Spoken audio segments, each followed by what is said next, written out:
नमस्कार प्यारे बच्चों, पीके ज्योग्राफी क्लासेस में आपका स्वागत है। आज की क्लास में हम करेंगे क्लास 11th का ज्योग्राफी का सैम्पल पेपर। आज हम देखेंगे बच्चों कि आपका जो मिड टर्म का एग्ज़ाम है उसमें किस प्रकार का पेपर जो है वो आने वाला है। तो चलिए शुरू करते हैं।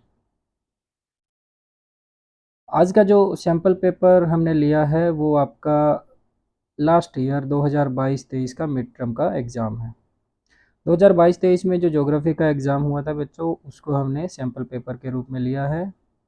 आपका जो एग्ज़ाम होगा वो 70 मार्क्स का होगा। टोटल जो इसमें क्वेश्चन होंगे उनकी संख्या जो है वो 30 होगी। टोटल क्वेश्चन की संख्या होगी बच्चों 30।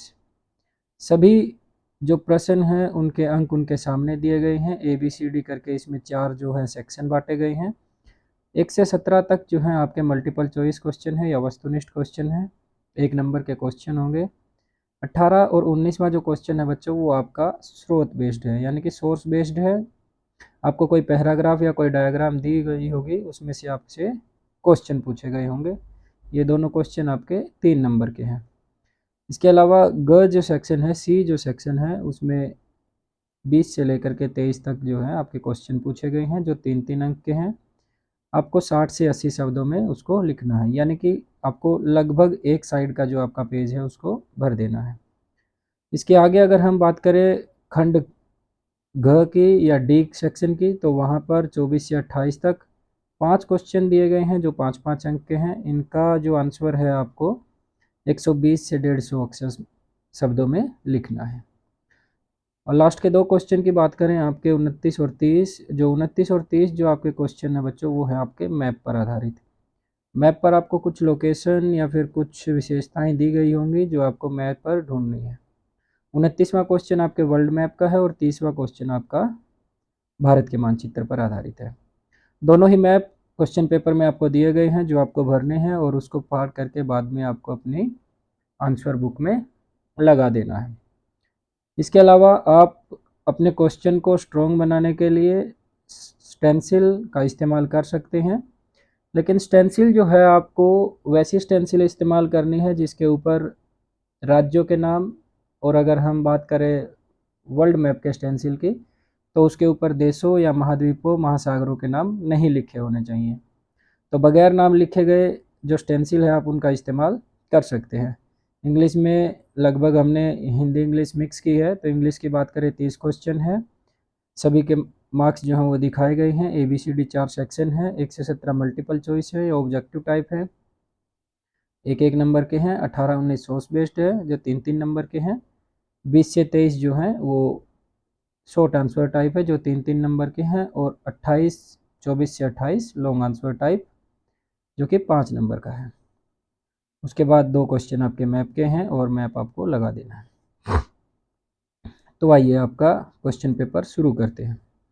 क्वेश्चन पेपर की जब हम बात करते हैं बच्चों, तो हम देखते हैं कि आपका जो एग्ज़ाम है उसमें सबसे पहला जो क्वेश्चन पूछा गया है वो पूछा गया है कि रिक्त स्थानों की पूर्ति करें। खालिस्तान एंड खालिस्तान, खालिस्तान तथा खालिस्तान अंतर्जनित भू-आकृतिक प्रक्रियाएं हैं, यानी कि आपको 2 भू-आकृतिक प्रक्रियाओं के नाम यहाँ रिक्त स्थान में भर देने हैं। और इंग्लिश की बात करें, dash and dash are endogenic geomorphic processes. तो फर्स्ट में यहाँ हम लिखेंगे आपका पटल विरूपण और सेकंड में लिखेंगे हम ज्वालामुखी।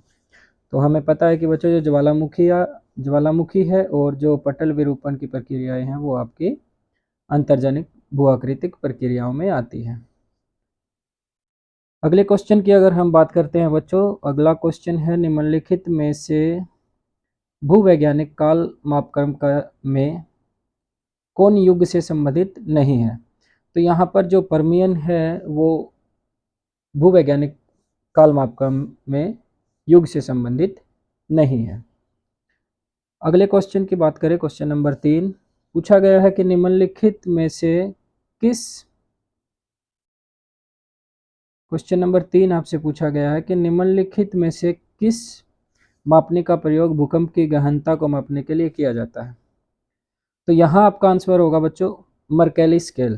काफ़ी बच्चे इस क्वेश्चन को लास्ट टाइम गलत किया था काफ़ी बच्चों ने, क्यों? क्योंकि उन्हें लगा कि रिक्टर मापनी में हम भूकंप को मापते हैं। सही बात है बच्चों कि हम भूकंप को रिक्टर मापनी में भी मापते हैं, लेकिन वहाँ पर हम भूकंप की गहनता को नहीं मापते हैं, हम उसके परिमाण को मापते हैं, यानी कि हम उसके मैग्नीट्यूड को मापते हैं। अगर आपको मैग्नीट्यूड की बात करें तो आपका आएगा रिक्टर मापनी, लेकिन यहाँ हमसे पूछा गया है इंटेंसिटी या गहनता। यहाँ देखें आप, इंटेंसिटी ऑफ अर्थक्वेक, तो इंटेंसिटी को मापते हैं हम मर्केल स्केल में और मैग्नीट्यूड को मापते हैं हम रिक्टर मापनी में। तो आपका यहाँ आंसर होगा सी, यानी कि आपका मर्केली स्केल। अगला क्वेश्चन आपसे पूछा गया है कि निम्नलिखित में से भारत का कौन सा राज्य नेपाल के साथ अंतर्राष्ट्रीय सीमा नहीं बांटता है। तो इस क्वेश्चन के जवाब के लिए आपको याद होना चाहिए मैप पर लोकेशन। आपको अगर मैप की लोकेशन याद है तो डेफिनेटली आप इस सवाल का जवाब दे पाएंगे, और अगर आपको मैप का लोकेशंस के बारे में नहीं पता है तो आप इसका जवाब नहीं दे पाएंगे। तो चलिए इसका आंसर करने से पहले हम एक बार मैप को देख ही लेते हैं। ये है भारत का मैप, और ये भारत के मैप के साथ ये है आपका नेपाल। ये वाला जो देश है ये है आपका नेपाल। अब अगर आपको भारत का मैप आता है तो बच्चों आप बता देंगे कि ये नेपाल की बाउंड्री के ये है, ये नेपाल की बाउंड्री है, ये इधर, और ये नेपाल की बाउंड्री के साथ यहाँ लगता है आपका उत्तराखंड, ये वाला, ये आपका उत्तर प्रदेश, ये आपका बिहार, ये यहाँ, ये जा कर के यहाँ टच करता है आपका पश्चिम बंगाल, और ये छोटा सा टच करता है आपका सिक्किम। तो इस हिसाब से अगर हम देखें उत्तराखंड, उत्तर प्रदेश, बिहार, पश्चिम बंगाल और सिक्किम जो है नेपाल की बाउंड्री को टच करते हैं। लेकिन अगर बच्चों आपको मैप पर लोकेशन याद नहीं है, आपको नहीं पता है कि भारत का कौन सा राज्य कहाँ पर स्थित है, कौन सा देश जो है किस प्रकार की किन किन राज्यों की बाउंड्री को टच करता है, तो आपको घबराने की कोई ज़रूरत नहीं है। हमने एक वीडियो पहले से बना रखी है, वीडियो का नाम है भारत का मानचित्र। कहानी से आपको सिखाया गया है कि कौन सा राज्य कहाँ पर स्थित है। आप हमारे चैनल पर जाएं, पीके ज्योग्राफी क्लासेस चैनल पर जाएं और जाकर के इस वीडियो को ज़रूर देखें। मैं आपसे वादा करता हूं कि आप इस कहानी को अगर 2 बार सुन लेंगे तो आपको सभी राज्यों की लोकेशन जो है वो याद हो जाएगी, और उसके बाद ये सब सवाल आपके चुटकियों में हो जाएंगे। और 11वीं के जो बच्चे हैं उनके लिए मैप लोकेशन याद करना बहुत ज़्यादा ज़रूरी है, क्योंकि इंडियन ज्योग्राफी के जो मैक्सिमम क्वेश्चन है बच्चों वो आपके बगैर मैप की लोकेशन के नहीं हो सकते हैं। तो इसलिए आपको मैप पर लोकेशन जो है वो याद कर लेना है अगर आप 11वीं क्लास में अच्छे नंबर लेना चाहते हैं। ये जो वीडियो है, फर्स्ट जो वीडियो है, ये भारत में राज्यों के बारे में है कि कौन सा राज्य एवं केंद्र शासित कहाँ पर स्थित है। और इसी के साथ ये जो सेकंड वीडियो हमने बनाई थी, जो कि ये भी हमारे चैनल पर आपको देखने को मिलेगी। सेकंड वीडियो में क्या है कि भारत के कौन कौन से केंद्र शासित प्रदेश जो हैं वो कहाँ स्थित है, एवं भारत के जितने भी पड़ोसी देश हैं, भारत के 9 पड़ोसी देश हैं जिनमें से 7 जो हैं भारत के साथ सतल सीमा बनाती है, उन सभी के साथ की डिटेल से ये बताया गया है कि कौन सा पड़ोसी देश भारत के किस राज्य के साथ अपनी सीमा को साझा करता है। तो ऐसे क्वेश्चन आपको बार बार देखने को मिलेंगे कि कौन सा राज्य आपस में टच करता है या कौन सा देश किस राज्य के साथ अपनी सीमा को साझा करता है। तो आपको जाकर के ये दोनों वीडियो पहले देख लेनी है ताकि आपके मानचित्र में किसी प्रकार की गलती ना हो। इसके अलावा एक क्वेश्चन लास्ट में 5 नंबर का केवल और केवल मैप पर आधारित होगा, तो 5 नंबर का वो क्वेश्चन और लगभग 4-5 क्वेश्चन और आपको देखने को मिलेंगे जो मैप पर आधारित है। तो सीधी सी बात यह है कि अगर आपको मैप नहीं आता है तो आपका 10 से 15 नंबर का लॉस पेपर में होने वाला है। तो इसलिए आप मैप सीख लें और जाकर के हमारी इन दोनों वीडियो को देखें। तो अगर इस हिसाब से हमने देखा कि नेपाल की बाउंड्री उत्तराखंड, यूपी, बिहार, पश्चिम बंगाल और सिक्किम से लगती है, तो आ जाते हैं हमारे सवाल पर कि किस राज्य के साथ नेपाल की बाउंड्री नहीं लगती है। बिहार के साथ लगती है, अरुणाचल प्रदेश, यहाँ पश्चिम बंगाल इसके साथ भी लगती है और उत्तराखंड इसके साथ भी लगती है। तो सही आंसर जो होगा अरुणाचल प्रदेश। अरुणाचल प्रदेश के साथ बिहार की बाउंड्री जो है वो नहीं लगती है। अब अगला क्वेश्चन देखो आप, निम्नलिखित में से कौन से राज्य अपनी सीमा को आपस में नहीं बांटते हैं। फिर बच्चों लोकेशन बेस्ड क्वेश्चन आ गया। अगर आपको मैप पर लोकेशन नहीं पता है, आपको नहीं पता है कि नागालैंड और त्रिपुरा कहाँ है, तो आपसे नहीं हो पाएगा ये क्वेश्चन। आपको नहीं पता है नागालैंड और मणिपुर कहाँ है, तो नहीं हो पाएगा। तो इसलिए बच्चों जा कर के आप वो वीडियो जरूर देखें। चलो बात कर लेते हैं एक बार। ऑप्शन में दिया गया है नागालैंड एवं त्रिपुरा, सबसे फर्स्ट ऑप्शन जो है, तो ये है बच्चों आपका नागालैंड और ये है आपका त्रिपुरा। तो क्या नागालैंड और त्रिपुरा बाउंड्री को टच करते हैं, तो नहीं, तो हमारा आंसर हो जाएगा ऑप्शन नंबर 1। इसके अलावा नागालैंड और मणिपुर पूछा गया है, ये नागालैंड है, ये मणिपुर है, ये बाउंड्री को टच करते हैं। ये असम और मेघालय पूछा गया है, ये भी आपस में बाउंड्री इनकी टच करती है। मेघालय, मिजोरम एवं त्रिपुरा पूछा गया है, तो ये आपका मिजोरम है और ये आपका त्रिपुरा, तो इनकी बाउंड्री भी यहाँ टच करती है। तो सही जो आंसर है वो है आपका जो सही आंसर है वो है आपका त्रिपुरा एवं नागालैंड। तो ऑप्शन ए जो है वो बिल्कुल सही है। नागालैंड और त्रिपुरा जो है वो आपस में सीमा को साझा नहीं करते हैं, तो वो आपका सही आंसर होगा। इसके बाद अगर हम छठे क्वेश्चन की बात करें कि निम्नलिखित में से कौन सी प्रायद्वीपीय पठार की सबसे ऊंची चोटी है। तो प्रायद्वीपीय पठार की सबसे ऊंची चोटी की तो बात करते हैं, तो वो है आपकी अनाईमुडी। अनाईमुडी जो है प्रायद्वीपीय पठार की सबसे ऊंची चोटी है। दोदा बेटा जो है वो प्रायद्वीपीय पठार की दूसरी सबसे ऊंची चोटी है। महेंद्रगिरी की बात करें तो ये पूर्वी घाट की ऊंची चोटी है, और इलायची की पहाड़ियां जो है वो केरल के और तमिलनाडु की बाउंड्री पर है। यहाँ जो है बच्चों, यहाँ आपको अन्नामलाई की पहाड़ियाँ जो है वो देखने को मिलेंगी। यहाँ आपका पूर्वी घाट एवं पश्चिमी घाट आपस में मिलता है, ये आपकी नीलगिरी की पहाड़ियाँ, और यहाँ नीचे आपको देखने को मिलेगी अन्नामलाई की पहाड़ियाँ।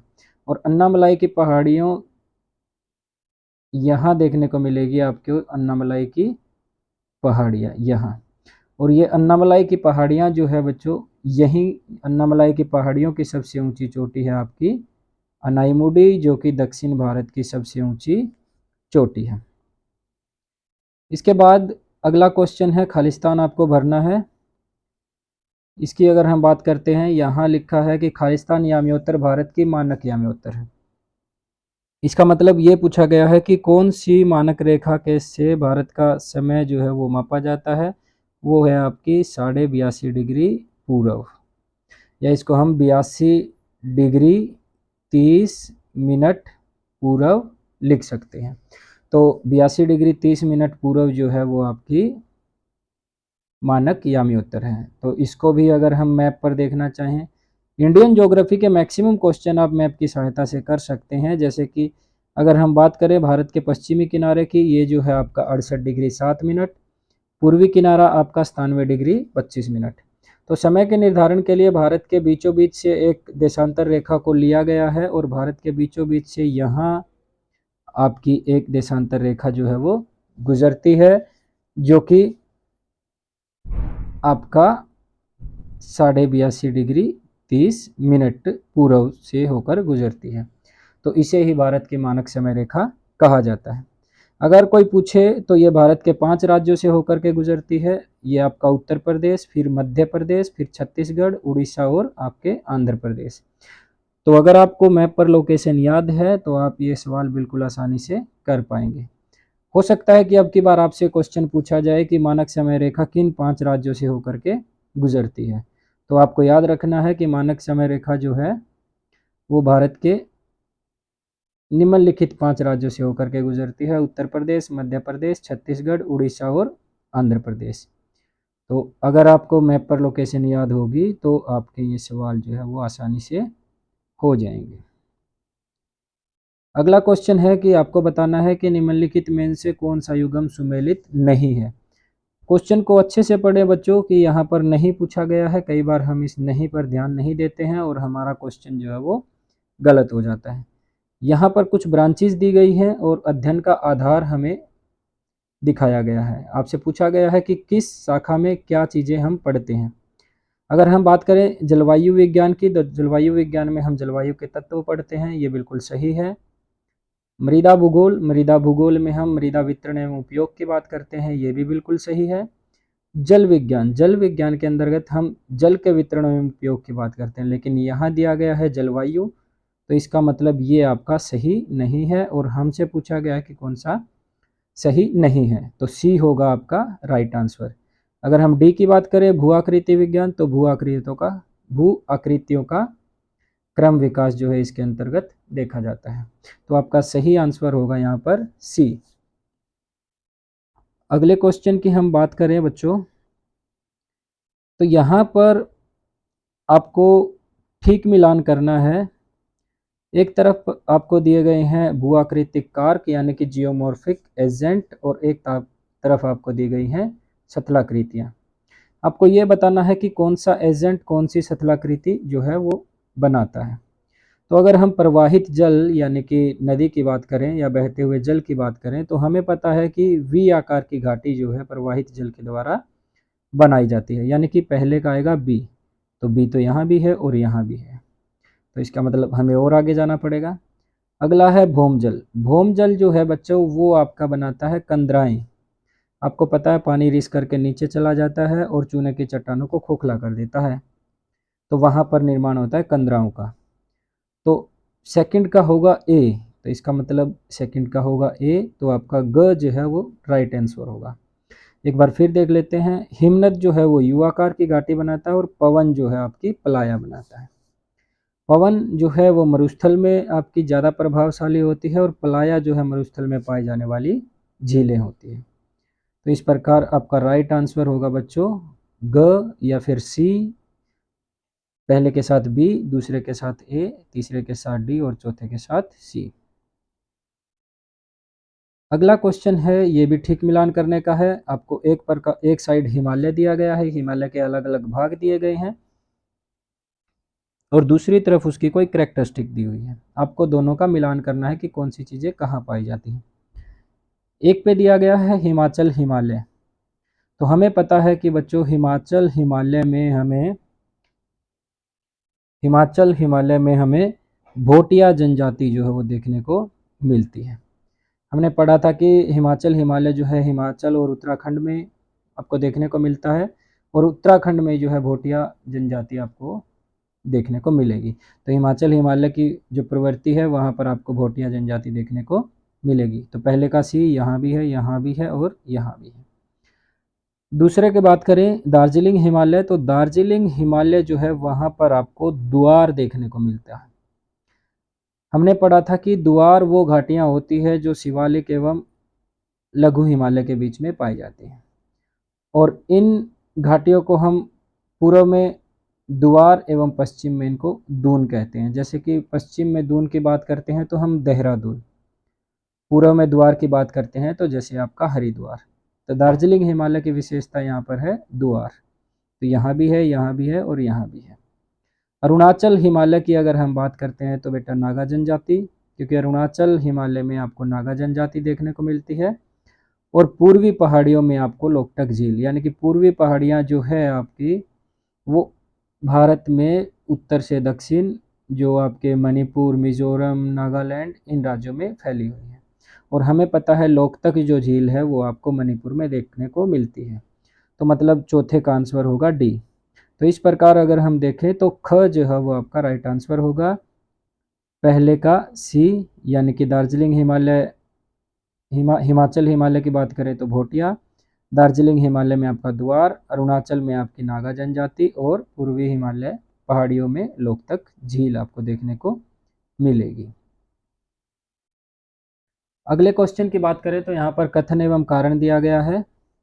कथन आपको दिया गया है कि ब्रह्मपुत्र नदी जो है वो बाढ़, मार्ग परिवर्तन एवं तटीय प्रबंधन के लिए जानी जाती है। बिल्कुल सही बात है।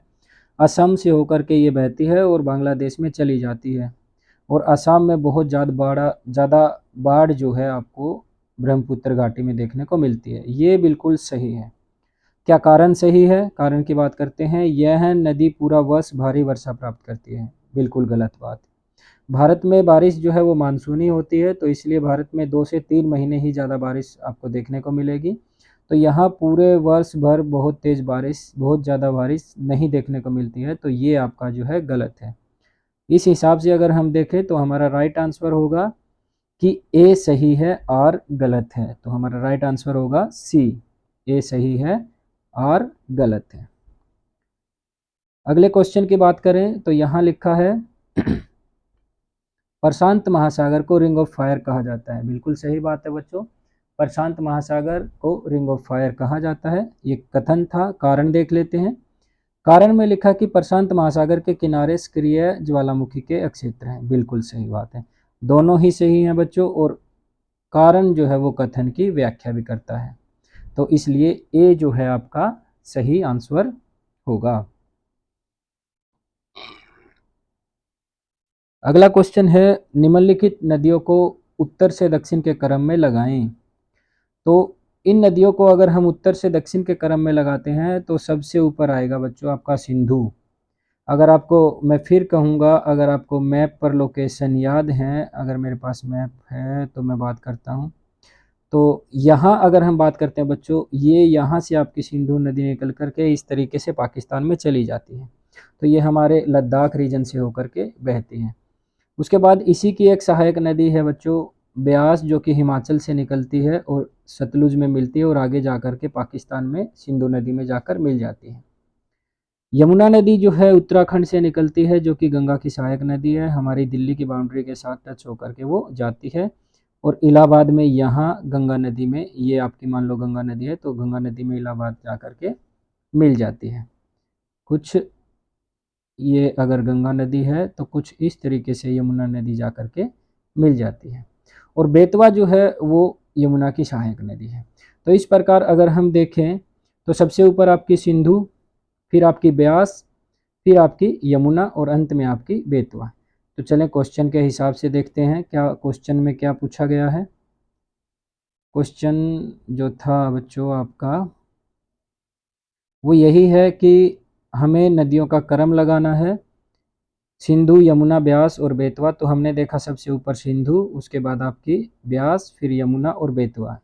तो आंसर देखते हैं 2, 3, 1 और 4। 2, 3, 1 और 4 आपका क आंसर जो है, ए आंसर जो है वो सही हो जाएगा।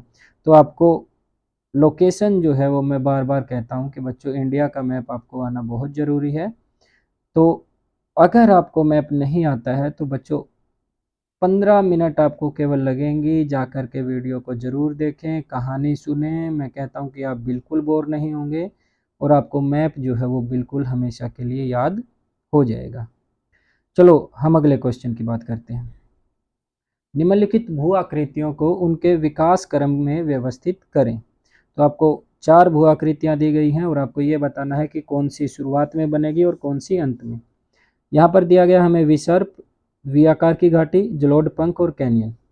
हमें पता है कि बच्चों जब नदियाँ पर्वतों से निकलती है तो सबसे पहले पर्वतों पर वी आकार की घाटी बनाती है, और जब वो वी आकार की घाटी जो है बहुत गहरी होने के बाद आई के आकार की बन जाती है तो उसको हम बोलते हैं कैनियन।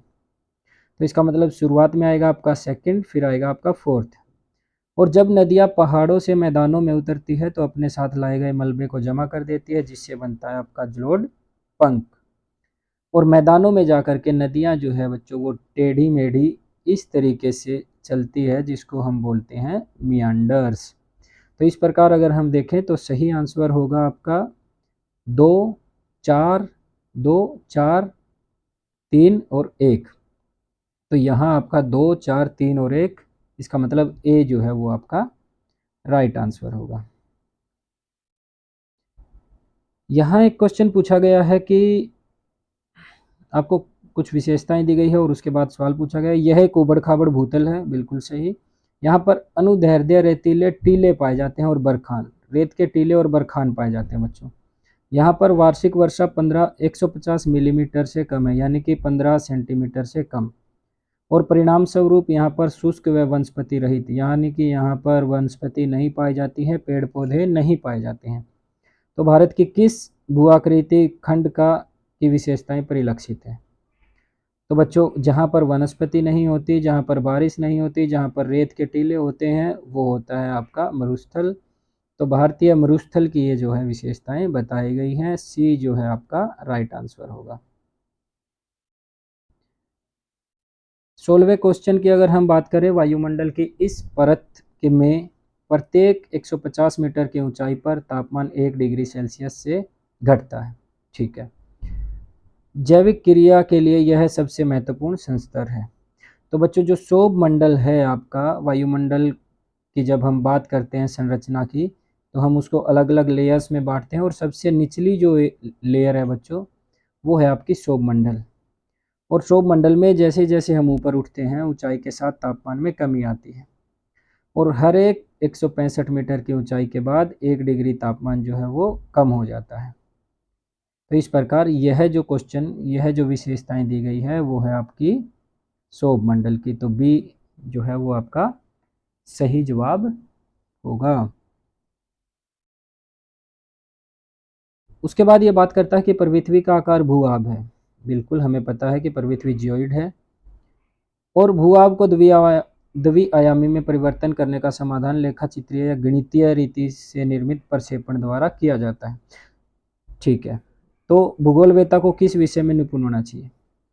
अगर जैसे बच्चों हमने देखा था कि ग्लोब जो है वो पृथ्वी का वास्तविक प्रतिरूप है, लेकिन हम मानचित्र पर भी पृथ्वी को दिखाते हैं जो कि द्विआयामी है, यानी कि वो आपका 2 डायमेंशनल है। तो इस प्रकार अगर हम ग्लोब को काट करके सीधा करें तो वो कहीं ना कहीं से फट जाएगा। तो इसलिए कुछ गणितीय विधियों का इस्तेमाल किया जाता है, और गणितीय विधियों का अगर हमें इस्तेमाल करना है तो हमें किस विषय में निपुण होना होगा? क्या इतिहास में, भूगर्भ शास्त्र में, या पर्यावरण में? नहीं, गणित का इस्तेमाल करना है तो हमें गणित में ही निपुण होना होगा। तो अगर आप सवाल अच्छे से पढ़ेंगे तो जवाब आपको अपने आप मिल जाएगा। बी होगा आपका सही जवाब।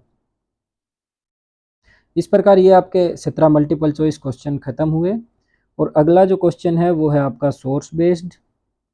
आपको एक पैराग्राफ दिया गया है और वहाँ से आपके सवाल जो है पूछे गए हैं। देखो, सबसे पहले यहीं लिखा गया है अपर्दन, तो इसका मतलब ये पैराग्राफ जो है वो अपर्दन से संबंधित है। अगर हम पैराग्राफ पढ़ने की बात करें तो यहाँ मैंने इसको छोड़ दिया है, आप इसको एक बार पढ़ें। अपर्दन के अंतर्गत सैलों के मलबे की अवाप्ति और उसके परिवहन को सम्मिलित किया जाता है, यानी कि मलबे का टूटना और उसका परिवहन जो अपर्दन में शामिल होता है। पिंडाकार शैलें जब अपक्षीय एवं अन्य क्रियाओं के कारण छोटे छोटे टुकड़ों में टूटती है तो अपर्दन के भू आकृतिक कारक जैसे कि प्रवाहित जल, भौमजल, हिमानी वायु, लहरें और धाराएं उनको एक स्थान से हटाकर दूसरे स्थान पर ले जाती है, जो कि इन कारकों के गत्यात्मक स्वरूप पर निर्भर करते हैं। भू आकृतिक कारकों द्वारा परिवहन भू आकृतिक कारकों द्वारा परिवहन किया जाने वाले चट्टानी मलबे द्वारा घर्षण भी अपर्दन में योगदान करता है। अपर्दन द्वारा उच्चावच का निम्नीकरण होता है, ये आपको ध्यान में रखना है। अपर्दन के द्वारा उच्चावच का निम्नीकरण होता है, भूदृश्य विघर्षित होते हैं। इसका तात्पर्य यह है कि अपर्दन अपक्षय अपर्दन में सहायक होता है, लेकिन अपक्षय अपर्दन के लिए अनिवार्य दशा नहीं है। अपक्षय बृहत्सरण एवं अपर्दन निम्नीकरण की प्रक्रियाएं हैं। वस्तुतः यह अपर्दन ही है जो धरातल में होने वाले और अनवरत परिवर्तन के लिए उत्तरदायी है। अपर्दन एवं परिवहन जैसी अनाच्छादन प्रक्रियाएं गतिज ऊर्जा द्वारा नियंत्रित होती हैं। धरातल के पदार्थों का अपर्दन व वायु परिवहन प्रवाहशील हिमानी लहरों और भूमिगत जल के द्वारा होता है। इनमें से प्रथम 3 कारक जलवायु दशाओं के द्वारा नियंत्रित होते हैं। तो इस प्रकार से पहले आपको पैराग्राफ पढ़ लेना है, उसके बाद आपको क्वेश्चन जो दिए गए हैं उनमें से किसी 3 क्वेश्चन के आपको जवाब देने हैं। तो हम पहले क्वेश्चन की अगर बात करें कि निम्नलिखित में से कौन सा भू आकृतिक कारक है, आपको एजेंट बताना है कि कौन सा भू आकृतिक एजेंट है। अपक्षय, अपर्दन, बृहत्सरण, ये सब प्रक्रियाएं हैं।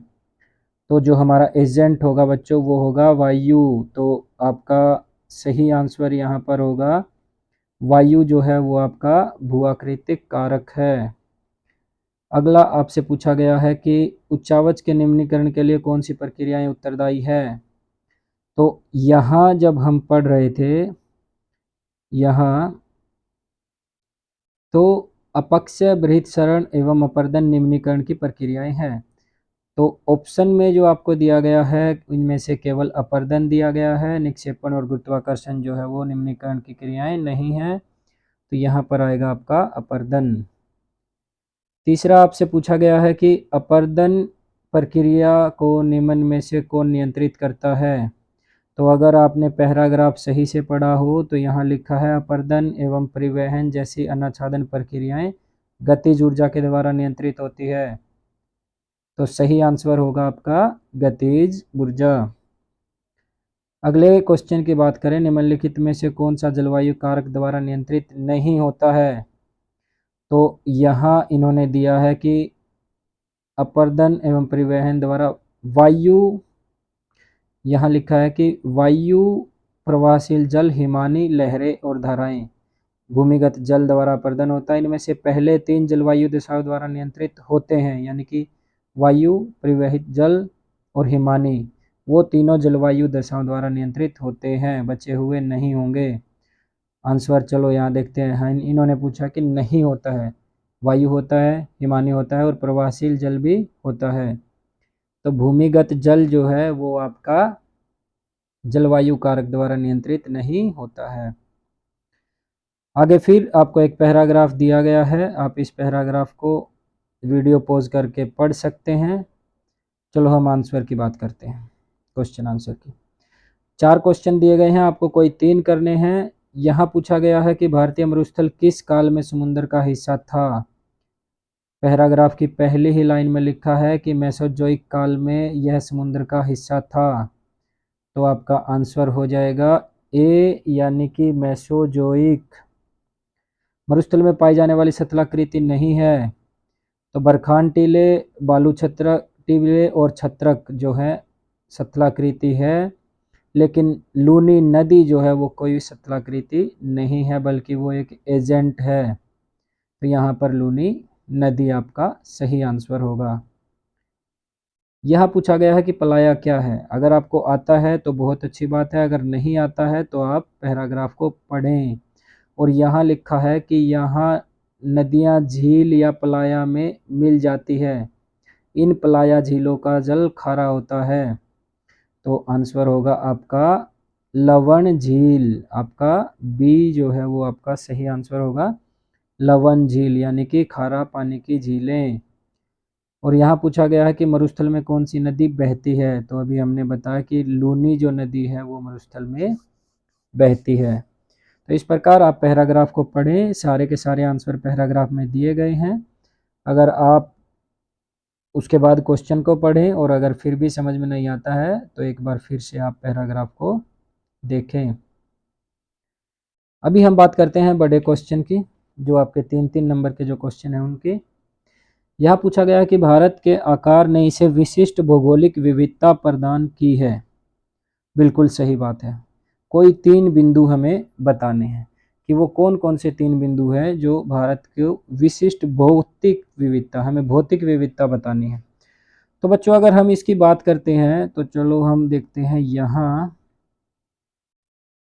विशिष्ट भौगोलिक विविधता की जब हम बात करते हैं तो भारत में ऊंचे पर्वत, गंगा, ब्रह्मपुत्र, महानदी का, कृष्णा, कावेरी जैसी बहुत सारी बड़ी नदियां देखने को मिलती हैं। उत्तर में हिमालय पर्वत, उत्तर पश्चिम में हिंदू कुश व सुलेमान श्रेणियां देखने को मिलती हैं। उत्तर पूर्व की बात करें तो पूर्वांचल की पहाड़ियाँ। दक्षिण भारत की बात करें तो आपका हिंद महासागर और उत्तरी भारत का विशाल मैदान। इसके अलावा हम प्रायद्वीपीय पठार की बात कर सकते हैं, भारतीय मरुस्थल की बात कर सकते हैं। तो ऐसी बहुत सारी सतलाकृतियाँ जो है भारत में देखने को मिलती है। तो इस प्रकार भारत एक जो है विविधतापूर्ण देश है, जो कि उसके साइज की वजह से है। इसके अथवा में दिया गया है, एक देश के रूप में भारत भौतिक दृष्टि से विविधतापूर्ण भूभाग है। कथन को 3 सार्थक बिंदुओं से सिद्ध कीजिए। तो इसमें वही सब चीज़ें हम शामिल करेंगे बच्चों कि भौतिक दृष्टि से विविधतापूर्ण भूभाग, यानी कि भारत के दक्षिण में प्रायद्वीपीय पठार है जो कि हिंद महासागर के अंदर उभरा हुआ है। भारत के पश्चिम में अरब सागर है, पूर्व में आपके बंगाल की खाड़ी है। इसके अलावा अगर हम यहाँ गुजरात के ऊपर बात करें तो यहाँ भारत में बहुत बड़ा मरुस्थल है जिसको हम थार का मरुस्थल कहते हैं। इसके अलावा भारत के उत्तरी भाग की अगर हम बात करें यहाँ पर जम्मू कश्मीर से ये वाला जो आपका हिस्सा है, तो यहाँ पर आपको हिमालय पर्वत देखने को मिलता है। इसके अलावा भारत की तट रेखा जो है ये बहुत लंबी है और यहाँ पर आपको बहुत सारी बंदरगाह जो है देखने को मिलती है। इसके अलावा आपका यहाँ लक्षद्वीप है, यहाँ अंडमान निकोबार द्वीप समूह है। उत्तर में आपका बहुत बड़ा गंगा ब्रह्मपुत्र एवं सिंधु नदी का मैदान है। तो इनमें से आप कोई 3 पॉइंट जो है बच्चों एक्सप्लेन करके लिख सकते हैं और भारत में भौतिक विविधता के बारे में बता सकते हैं। अगला क्वेश्चन है बच्चों, हिमालय व प्रायद्वीपीय नदियों में कोई 3 मूलभूत अंतर बताइए। काफ़ी इंपॉर्टेंट क्वेश्चन बार बार पूछा जाता है। नदियों का जो टॉपिक है आपको बहुत अच्छे से करना है। मैप के अंदर भी आपसे नदियाँ पूछी जा सकती हैं, मल्टीपल चॉइस क्वेश्चन में भी आपसे नदियों के बारे में पूछा जा सकता है। इसके अलावा बड़े क्वेश्चन में भी आपको नदियों के साथ जुड़ा हुआ सवाल जो है वो ज़रूर देखने को मिलेगा। तो नदियों से संबंधित जो आपका चैप्टर है वो बहुत ज़्यादा इम्पोर्टेंट है इंडियन ज्योग्राफी की अगर हम बात करें। तो हिमालय नदियाँ एवं प्रायद्वीपीय नदियों में 3 मूलभूत अंतर जो है वो आपको बताने हैं। हिमालय नदियाँ कौन सी होती है? जो भारत के हिमालय पर्वत से निकलती है। और प्रायद्वीपीय नदियाँ वो है जो भारत के प्रायद्वीप से निकलती हैं। अगर इनके अंतर की बात करें तो यहाँ अगर हम बात करें, हिमालय नदियों का उद्गम हिमालय पर्वत से होता है और प्रायद्वीपीय मध्य उच्च भूमि से। हिमालय नदियाँ बारहमासी है क्योंकि वहाँ गर्मियों में बर्फ़ के पिघलने से हमें पानी मिलता है और बारिश से भी आपको पानी मिलेगा, जबकि प्रायद्वीपीय नदियाँ जो है वो मौसमी है। हिमालय नदियाँ उबड़ खाबड़ पर्वतों से गुजरती है, इनके मार्ग लंबे होंगे। प्रायद्वीपीय नदियाँ जो है वो निश्चित मार्ग से गुजरती है, वो इतनी लंबी नदियाँ आपको देखने को नहीं मिलेंगी। इसके अलावा हिमालय नदियाँ जो है वो अभी तरुणावस्था में, या फिर हम कहें कि तीनों ही आपको तीनों प्रकार की शिथिलाकृतियाँ जो है आपको देखने को मिलेंगी, तीनों अवस्थाएं आपको देखने को मिलेंगी, जबकि प्रायद्वीप की नदियों में वैसा देखने को नहीं मिलता है। अगले क्वेश्चन की अगर हम बात करें 22वें क्वेश्चन की, तो सैलों का अपक्षय एवं निक्षेपण कैसे अर्थव्यवस्था को प्रभावित करता है। सैल का मतलब यहाँ पर है बच्चों आपकी भूमि का सबसे ऊपरी भाग, आपकी जो चट्टानें जिनसे मिलकर के जिन चट्टानों से आपकी भूमि बनी है उन चट्टानों का यहाँ पर अर्थ है सैल। तो अगर उनका अपक्षय होगा यानी कि वो टूटेंगी फूटेंगी या वहाँ पर निक्षेपण होगा तो वो किस प्रकार भारतीय अर्थव्यवस्था के लिए जो है वो लाभदायक होगा, आपको ये बताना है। तो अगर सैलों का अपक्षय होगा तो महत्वपूर्ण खनिज जो हैं जैसे लोहा, मैंगनीज, तांबा, इसको में के समृद्धिकरण में सहायक होगी। मतलब क्या होगा कि अपक्षय अगर होगा तो अशुद्धि अलग हो जाएंगी और धातुएं आपको अलग जो है देखने को मिलेगी। इसके अलावा खनिजों के स्केंद्रण एवं संग्रहण में सहायक होगी। अगर अपक्षय होगा तो मृदा का निर्माण होगा, जो कि आपके लिए बहुत ज़्यादा इम्पोर्टेंट है। मृदा उपजाऊ होगी तो कृषि में सहायता मिलेगी। इसके अलावा मृदा अर्थव्यवस्था में यह प्रत्यक्ष और अप्रत्यक्ष रूप से सहायक होगी। तो इस प्रकार कोई 3 बिंदु आप एक्सप्लेन करके लिखेंगे तो आपको काफ़ी अच्छे नंबर मिल सकते हैं। मृदा निर्माण में शिथिलाकृति की क्या सहायता है के महत्व को आपको स्पष्ट करना है। आप इसमें बता सकते हैं कि अगर शिथिलाकृति जो है वहीं से आपका मूल पदार्थ जो है संबंधित है और जिस प्रकार की शिथिलाकृति होगी उस प्रकार की मिट्टी आपको देखने को मिलेगी। जैसे कि अगर हम तीव्र ढाल की शिथिलाकृति की बात करें तो ढाल अगर तीव्र होगा तो वहाँ पर मिट्टी की मोटी परत नहीं जम पाएगी, वो पानी के साथ बह करके चली जाएगी। तो वहाँ पर आपको मिट्टी की पतली परत देखने को मिलेगी, जबकि समतल भागों में आपको मोटी परत देखने को मिलती है। इसके अलावा जहाँ पर ढाल अधिक होगा वहाँ पर अपरदन अधिक होगा और जब गहरे भाग होंगे वहाँ पर निक्षेपण अधिक होगा, जिसकी वजह से समतल भागों में आपको जो मृदा का जो भाग है वो आपको मोटी सतह आपको देखने को मिलेगी। अगला क्वेश्चन है, कश्मीर और उत्तर पश्चिम हिमालय विलक्षण सौंदर्य व खूबसूरत दृश्य स्थलों के लिए जाना जाता है। कथन के सार्थक समर्थक के समर्थन में सार्थक उदाहरण दीजिए। सबसे पहले बच्चों आपको पता होना चाहिए कि कश्मीर हिमालय कहाँ है। कश्मीर हिमालय जो है वो आपका जम्मू कश्मीर एवं लद्दाख में है। तो आपको बताना है कि उसकी खूबसूरती के बारे में आपको बताना है। तो अगर हम वहाँ की खूबसूरती की बात करें बच्चों, तो हम पाएंगे कि यहाँ पर बहुत सारी महत्वपूर्ण अलवण यानी कि मीठे पानी की झीलें हैं। जैसे हम बात करें जम्मू कश्मीर में डल झील और वुलर झील यहाँ पर देखने को मिलेंगी। इसके अलावा कुछ खारे पानी की झीलें हैं, जैसे कि आपकी पेंगोंग झील और सोमोरुरी लेक। पेंगोंग झील वही झील है जो 3 इडियट मूवी में आपको दिखाई गई है। यह भारत और चाइना के बीच में फैली हुई है। इसके अलावा कुछ खूबसूरत स्थल हैं, जैसे कि गुलमर्ग, कश्मीर की घाटी यहाँ के सौंदर्य को बढ़ावा देते हैं। इसके अलावा कुछ प्रसिद्ध तीर्थ स्थल हैं जहाँ पर लोग आस्था की वजह से घूमने जाते हैं। आपका वैष्णो देवी की बात करें, अमरनाथ गुफा की बात करें या चरारे शरीफ की बात करें, तीनों ही आपको कश्मीर हिमालय में देखने को मिलेंगे। इसके अलावा कुछ दर्रे हैं, जैसे कि जोजिला, बनिहाल और खारदुंगला, जो कि कश्मीर हिमालय में आपको देखने को मिलेंगे। तो इस प्रकार सही बात है कि कश्मीर या उत्तर पश्चिमी हिमालय जो है विलक्षण सौंदर्य व खूबसूरत दर्शनीय स्थलों के लिए जाना जाता है। बहुत लोग बच्चों, बहुत ज़्यादा लोग आपके जम्मू कश्मीर में एवं लद्दाख में जो है वो घूमने के लिए जाते हैं। और इसी के लिए कहा भी गया है कि सारे जहाँ से अच्छा ये हिंदोस्तान हमारा। और किसी ने कहा भी है कि अगर धरती पर स्वर्ग है तो यही है, यही है, यही है। और ये कहा गया है आपके जम्मू कश्मीर के लिए।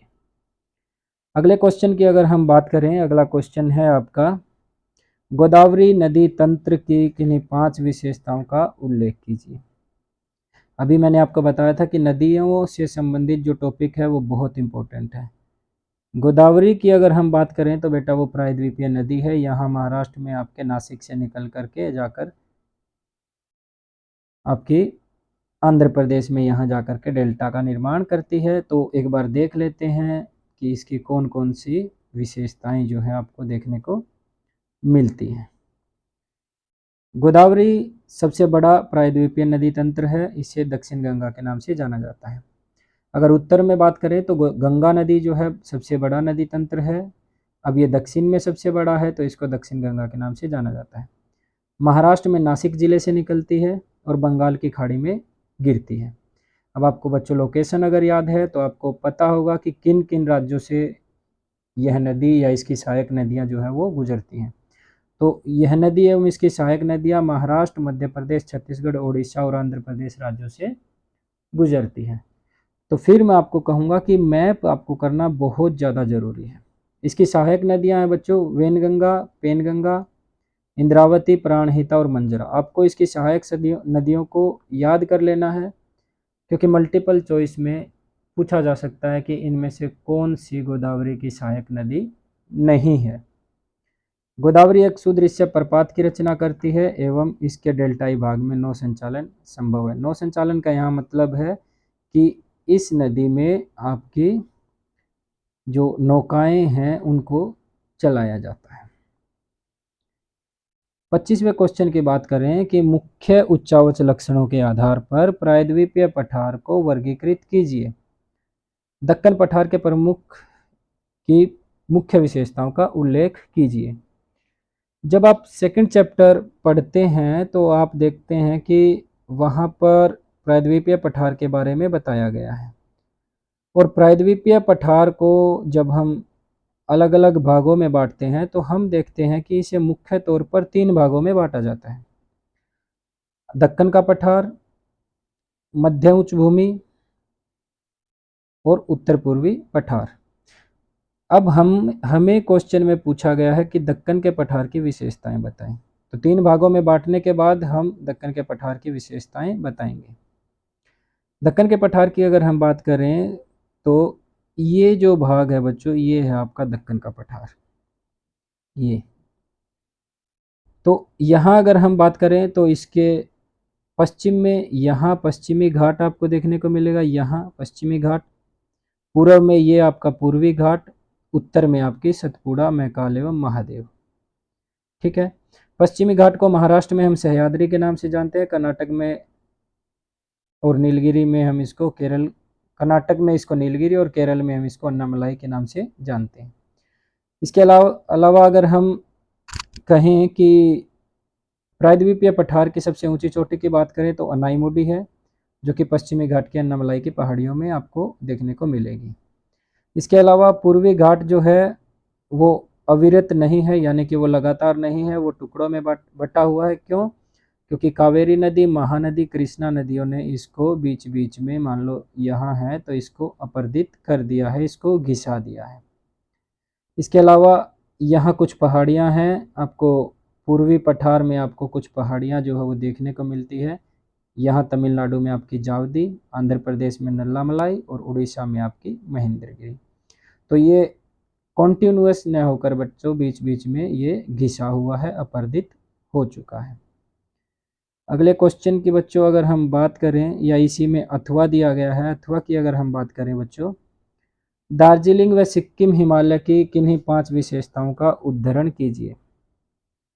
तो दार्जिलिंग आपको पता होना चाहिए, दार्जिलिंग जो है वो पश्चिम बंगाल में है। सिक्किम अभी मैंने बताया था कि नेपाल और भूटान के बीच में है। अगर आपको मैप नहीं याद है बच्चों तो जा करके हमारी उस वीडियो को ज़रूर देखें। इनकी विशेषताओं की बात करें तो दार्जिलिंग जो है सिक्किम हिमालय के पश्चिम में नेपाल हिमालय है एवं पूर्व में इसके भूटान है। अभी मैंने आपको बताया था कि नेपाल और भूटान के बीच में दार्जिलिंग एवं सिक्किम है। यहाँ तेज बहाव वाली तीस्ता नदी बहती है। कंचनजंगा चोटी जो है और गहरी घाटियाँ जो है यहाँ आपको देखने को मिलेंगी। इन पर्वतों के ऊंचे शिखरों पर लेपचा जनजाति पाई जाती है। आपको याद रखना है कि लेपचा जनजाति कहाँ पाई जाती है, सिक्किम हिमालय में। हो सकता है मल्टीपल चॉइस में आपकी बार पूछ ले कि लेपचा जनजाति कहाँ पाई जाती है। इसके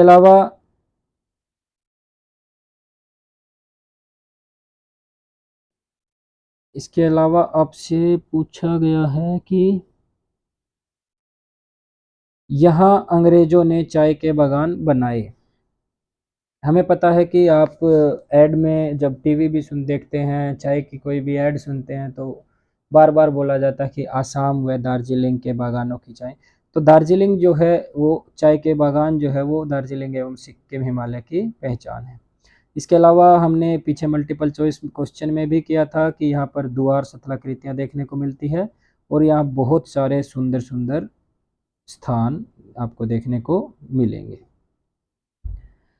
26वें क्वेश्चन की अगर हम बात करें तो यहाँ लिखा है बच्चों कि जल गर्तिका एवं अवनमित कुंड प्रवाहित जल द्वारा अपर्दित सतल रूप है।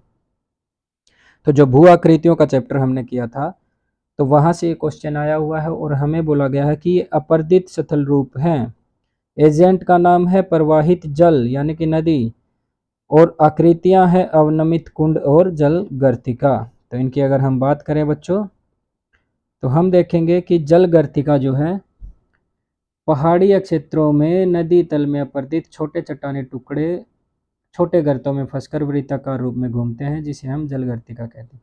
इसको समझने की कोशिश करो। मान लो मैं बनाता हूँ, ये एक नदी है, ठीक है। ये नदी जो है यहाँ से होकर के इसके ऊपर पानी बह रहा है और पानी के अंदर कोई पत्थर है, और ये पत्थर जो है यहाँ जमीन में छोटा सा गड्ढा है जिसमें फंस जाता है, जो कि फिर पानी के बहाव की वजह से यहाँ इस तरीके से घूमता रहता है और इस गड्ढे को गहरा कर देता है। तो ये जो गड्ढा बनेगा, तो फिर नदी इस तरीके से बहेगी गड्ढे के नीचे से। तो ये जो गड्ढा बना है इसी गड्ढे को हम अवनमित कुंड बोलते हैं और इन्हीं को हम जल गर्तिका या अवनमित कुंड बोलेंगे। ये जल गर्तिका होगा। अगर मान लो कि यहाँ पर कोई आपका ये नदी बह रही है और यहाँ आपका कोई वाटरफॉल बन रहा है, तो वाटरफॉल जहाँ पर पानी गिरेगा वहाँ पर पानी के साथ कुछ कंकड़ पत्थर भी होंगे और जहाँ ये गिरेगा उस भाग को बहुत गहरा कर देगा। तो इस प्रकार के गहरे भागों को हम बोलते हैं बच्चों अवनमित कुंड। तो इस प्रकार दोनों ही भाग अगर हम देखें, ये जलगर्तिका को देखें या अवनमन कुंड को देखें, तो दोनों ही भाग जो है वो पानी के अपर्दन के द्वारा बनते हैं। दोनों को आप इस प्रकार से डायग्राम के द्वारा बता सकते हैं और आप लिख करके इसको एक्सप्लेन कर सकते हैं। इसके अथवा में जो क्वेश्चन दिया गया है, अथवा में दिया गया है कि डेल्टा निर्माण के विकास प्रक्रम की अवस्थाओं को स्पष्ट कीजिए। आपको उन अवस्थाओं के बारे में बताना है जिनसे डेल्टा का निर्माण होता है। तो देख लेते हैं। नंबर 1 यहाँ पर लिखा है डेल्टा जलोढ़ पंखों की भांति होते हैं। बिल्कुल सही, लेकिन इनका विकसित होने का भाग जो है, स्थान जो है वो अलग होता है। जलोढ़ पंख जो है आपके नदी जब पर्वतों से मैदानों में उतरती है तब बनते हैं, लेकिन जो आपके डेल्टा है वो समुद्र के किनारे पर बनते हैं। नदी अपने साथ लाए हुए पदार्थों को समुद्र में बिखेर देती है, जिसकी वजह से डेल्टा का निर्माण होता है। अगर यह भार जो है समुद्र से दूर तक नहीं ले जाया जाता तो तट के साथ शंकु के रूप में फैल जाता है। डेल्टा का निर्माण निक्षेप जो है वो व्यवस्थित होता है। पहले मोटे पदार्थ होंगे, उसके बाद आपके बारीक चीज़ें जो हैं वो समुद्र में जमा हो जाएंगी। इसके अलावा अगर हम बात करें, जैसे जैसे डेल्टा का आकार बढ़ता है, नदी जो है वो वितरिकाओं में यानी कि अलग अलग ब्रांचेज में बट जाती है और सागर के अंदर तक डेल्टा जो है वो बढ़ता चला जाता है। अगले क्वेश्चन की बात करें, यहाँ पर वायुमंडल अलग अलग घनत्व एवं तापमान वाली विभिन्न परतों का बना होता है। बिल्कुल सही बात है बच्चों, यहाँ पर हमें वायुमंडल की विभिन्न परतों के बारे में बताना है। वायुमंडल के चैप्टर में आपने पढ़ा होगा कि वायुमंडल को तापमान के आधार पर अलग अलग परतों में बांटा जाता है। सबसे पहले आपकी सौरमंडल। सौरमंडल में आपको बता देना कि यह सबसे निचली परत है। 165 मीटर की ऊंचाई पर 1 डिग्री सेल्सियस तापमान घट जाता है। इसको याद कर लेना बच्चों की 165 मीटर की ऊंचाई पर 1 डिग्री सेल्सियस तापमान जो है वो घट जाता है। इसे तापमान की सामान्य ह्रास दर बोलते हैं। आपसे मल्टीपल चॉइस क्वेश्चन में पूछा जा सकता है कि सामान्य ह्रास दर क्या है। मौसम परिवर्तन संबंधी जितनी भी प्रक्रियाएं हैं वो आपकी सौरमंडल में होगी। सौरमंडल की सबसे ऊपरी सीमा को हम सौर सीमा के नाम से जानते हैं। समताप मंडल, इसमें ओजोन परत पाई जाती है जो हमें पराबैंगनी किरणों से बचाती है। इसके अलावा ये सौरमंडल की ऊपरी परत है, यहाँ पर हमारे हवाई जहाज जो है वो उड़ते हैं। मध्यमंडल जो है समताप मंडल के ऊपर पाई जाती है, ऊंचाई के साथ तापमान में कमी होती है। इसकी ऊपरी सीमा 80 किलोमीटर है, जहाँ पर तापमान -100 डिग्री सेल्सियस हो जाता है। उससे ऊपर की परत को हम आयन मंडल बोलते हैं, जहाँ पर आपको पॉजिटिव और नेगेटिव आयंस जो है वो देखने को मिलते हैं, और वहीं से आपकी रेडियो तरंगे जो हैं वो वापस पृथ्वी की तरफ आती हैं। अब आयन जो है वो ऊष्मा को सोख लेते हैं, जिसकी वजह से आपका इस परत का तापमान बढ़ने लगता है, और उसके बाद का जो भी भाग बचता है वायुमंडल का, उसको हम बहिर्मंडल के नाम से जानते हैं। इसके लिए एक डायग्राम भी आप लोग बच्चों बना सकते हैं। डायग्राम आप कुछ इस प्रकार से बनाएंगे। ये आपकी डायग्राम कुछ इस प्रकार से बनेगी। नीचे लिखेंगे आप वायुमंडल की संरचना, ये आप तापमान को दिखाएंगे, और आप फिर दिखाएंगे कि ये सौरमंडल सबसे निचली परत, उसके बाद सौर सीमा, उसकी वह भाग जो सौरमंडल को समताप मंडल से अलग करती है। उसके बाद समताप मंडल, समताप मंडल में तापमान बढ़ेगा, सौरमंडल में तापमान कम हुआ था। क्यों बढ़ेगा? क्योंकि यहाँ पर ओजोन परत है। क्या है? ओजोन। ठीक है। उसके बाद समताप सीमा, जहाँ पर समताप मंडल खत्म हो जाएगी, फिर आपका आएगा मध्यमंडल। मध्यमंडल में फिर तापमान कम हो जाएगा। मध्यमंडल की ऊपरी सीमा, मध्य सीमा, जो कि 80 किलोमीटर पर है। उसके बाद आपका आयन मंडल। आयन मंडल में तापमान बढ़ेगा, और आयन मंडल के बाद 400 किलोमीटर की ऊंचाई के बाद आपका बहिर्मंडल। तो इस प्रकार आप इन 5 परतों के बारे में बताएंगे, और आप एक डायग्राम जो है ज़रूर बनाएंगे, ताकि आपको आंसर में पूरे के पूरे नंबर मिल सके। अगला क्वेश्चन है आपका कि भूकंप के प्रकारों का विश्लेषण करें। आपको बताना है कि भूकंप के टोटल कौन कौन से प्रकार हैं। तो भूकंप के प्रकारों के बारे में जब आप बताते हैं, तो आप बताएंगे कि बच्चों भूकंप जो है वो कई प्रकार के होते हैं। जैसे आपके विवर्तनिक भूकंप, आपके ज्वालामुखी से बनने वाले भूकंप, आपके परमाणु विस्फोट से जो पैदा होते हैं वो भूकंप, इसके अलावा जल की वजह से जो बांध के वजह से जो आपके भूकंप आते हैं वो भूकंप, इसके अलावा वो भूकंप जो खनन कार्यों की वजह से पैदा होते हैं, उनको हम निपात भूकंप के नाम से जाना जाते हैं बच्चे, वो भूकंप। अगला क्वेश्चन है आपका मानचित्र पर आधारित। यहाँ इन्होंने कहा कि भारत के दिए गए भौगोलिक मानचित्र में निम्नलिखित में से कौन सी स्थिति उपयुक्त चिन्हों से दिखाइए।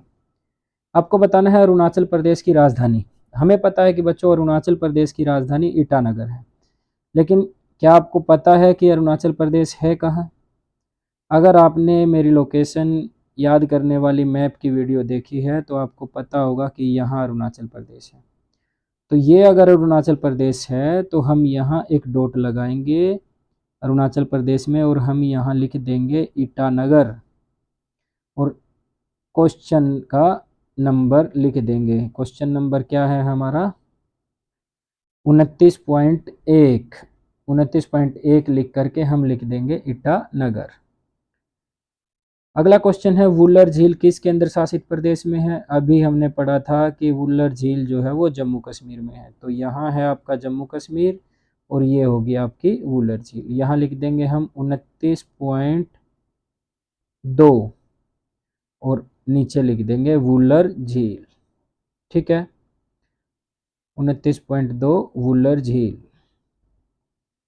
तीसरा क्वेश्चन है बच्चों आपका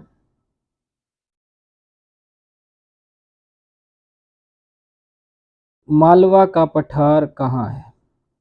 मालवा पठार। मालवा पठार की बात करें तो मालवा पठार जो है वो आपका मध्य प्रदेश में है, तो यहाँ है आपका मध्य प्रदेश, ये होगा आपका मालवा का पठार 29.3 यहाँ पर हम लिख देंगे।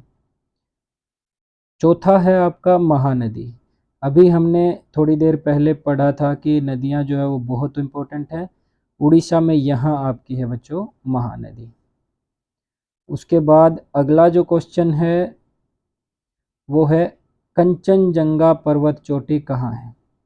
तो जब हमने सिक्किम एवं दार्जिलिंग हिमालय के बारे में पढ़ा था तो हमने पढ़ा था कि यहाँ कंचनजंगा चोटी है, तो ये सिक्किम में यहाँ आपकी कंचनजंगा चोटी आपको देखने को मिलेंगी।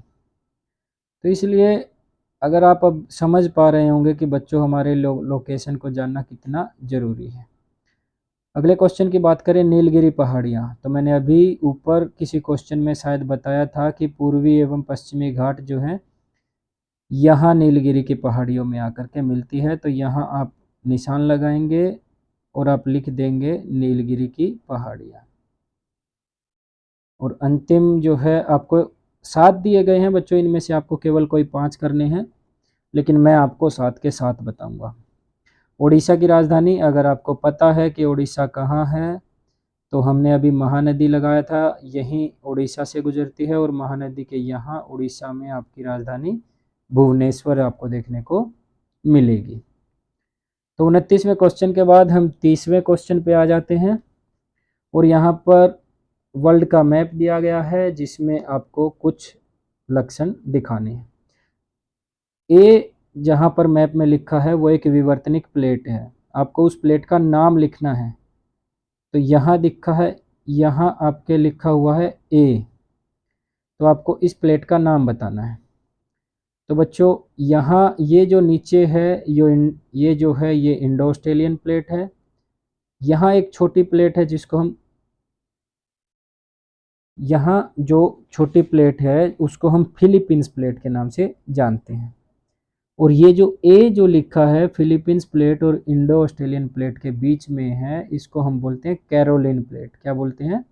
Caroline plate. तो ए का आंसर होगा आपका कैरोलिन प्लेट। बी एक ज्वालामुखी तप्त स्थल है, तो बी हम देखते हैं, बी मैप में यहाँ लिखा हुआ है यूएसए में। ये है बेटा आपका येलोस्टोन नेशनल पार्क। क्या है ये? येलोस्टोन। ये है आपका येलोस्टोन ज्वालामुखी। ठीक है, ये है येलोस्टोन ज्वालामुखी। उसके बाद है सी एक महाद्वीप है, तो चलो देखते हैं सी कहाँ लिखा है। सी लिखा हुआ है आपका यहाँ, ये एक महाद्वीप है। तो मैंने आपको बताया था कि ये दुनिया का सबसे छोटा महाद्वीप ऑस्ट्रेलिया है। अगर आपने नहीं देखा है तो जा कर के हमारी वीडियो देखें। उसके बाद डी जो है वो लिखा है एक देश, तो हम डी देख लेते हैं कौन सा देश वो है, ABCD, ये आपका डी। आप जब मैप की वीडियो देखोगे तो आपको पता लगेगा कि भारत के उत्तर में चीन है, तो ये जो डी है बच्चों, ये आपका एक देश है जिसको हम चीन बोलते हैं। क्या बोलते हैं? चीन। तो डी का आंसर होगा चीन। और लास्ट क्वेश्चन है एक महासागर। ई क्वेश्चन में आपको एक महासागर बताना है, और ई है ये, और ये कौन सा महासागर है आपका? ये है आपका अटलांटिक महासागर। यहाँ आपका प्रशांत महासागर है, ये आपका हिंद महासागर है, तो ये आपका अटलांटिक महासागर है। तो सही आंसर अटलांटिक महासागर। तो ये था प्यारे बच्चों आपका सैम्पल पेपर। अगर आपको ये वीडियो पसंद आई हो तो आप इस वीडियो को बाकी बच्चों के साथ ज़रूर शेयर करें, और वीडियो में अंत तक बने रहने के लिए आपका बहुत बहुत धन्यवाद। Thank you so much.